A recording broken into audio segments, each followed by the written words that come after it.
We got a chance to talk real here. I want to talk real.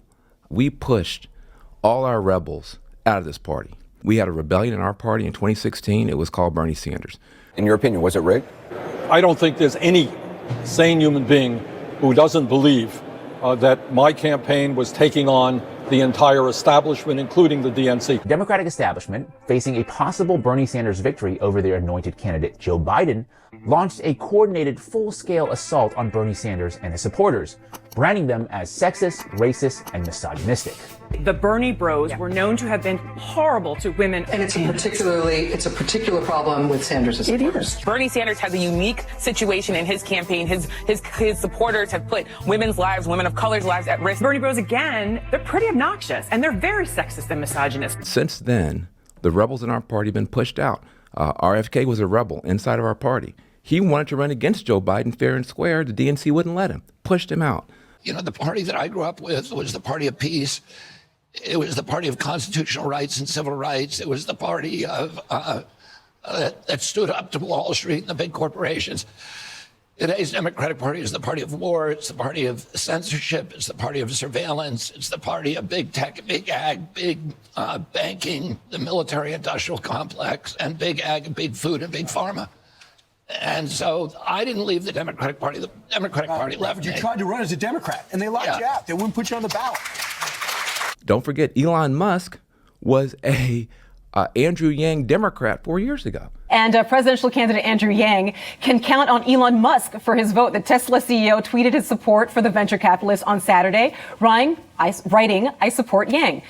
He's out. Joe Rogan was very favorable toward Michelle Obama. I really believe if Michelle Obama runs, she might win. He's good. She's great. She's the wife of the best president that we have had in our lifetime. He was a Bernie guy. You need your own Joe Rogan is the bigger point. That's the bigger problem, not well, Democrats had their own Joe Rogan. Joe Rogan endorsed Bernie Sanders in 2020. I think I'll probably vote for Bernie. Media just absolutely eviscerated Rogan for his support of Bernie, branding him as a right-wing bigot, someone who good people shouldn't associate with. The right-wing thing is just an easy way to dismiss me. He's out. So there's something that's happened in this party where the rebels in this party no longer feel like they have a place, and we've got to be able to talk about that stuff honestly. You're pushing people out of the party. That's a mistake. People are concerned about the health of their children. We used to own that. Michelle Obama owned that. We gave that up. RFK starts talking about it. He's a nut. There's a lot of people after COVID, a lot of our folks, suburban housewives and other folks who are very concerned.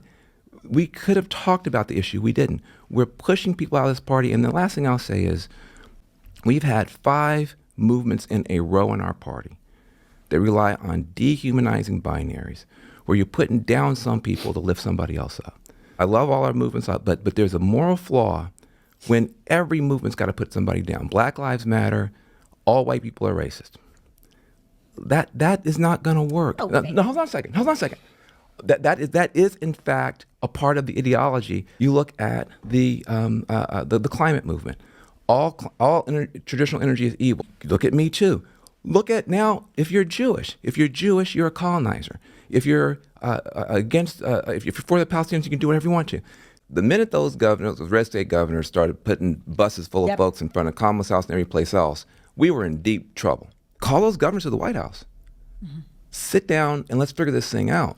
There was an opportunity to be bipartisan Joe on the issue, and he didn't do it, and we paid a price. But earlier this year, January, I was talking to my activist friends in Chicago, like my homie Zoe. She was going to city council meetings every week, complaining about what was happening. I had a guy, he works in a parking garage in New York. He saw me one day and he came to me in tears, talking to me about how, there were gangs that were coming over, tearing up his neighborhood. And he was saying he knows it's because the border needs to be closed. This is a black woman I was talking about and a Spanish man. These people were not MAGA in any way, shape, or form. I think at the time I was doing an interview with Fox News, and they asked me a simple question. Do I think the border is going to play an issue come November? I told them everything I just told y'all. Next thing I know, MSNBC has a headline that says, Charlamagne the God is spreading MAGA messaging.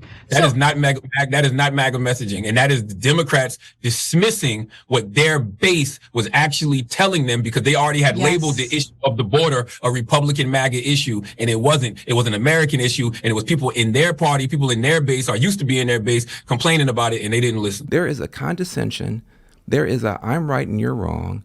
There's a I'm better than you that we can just let go of.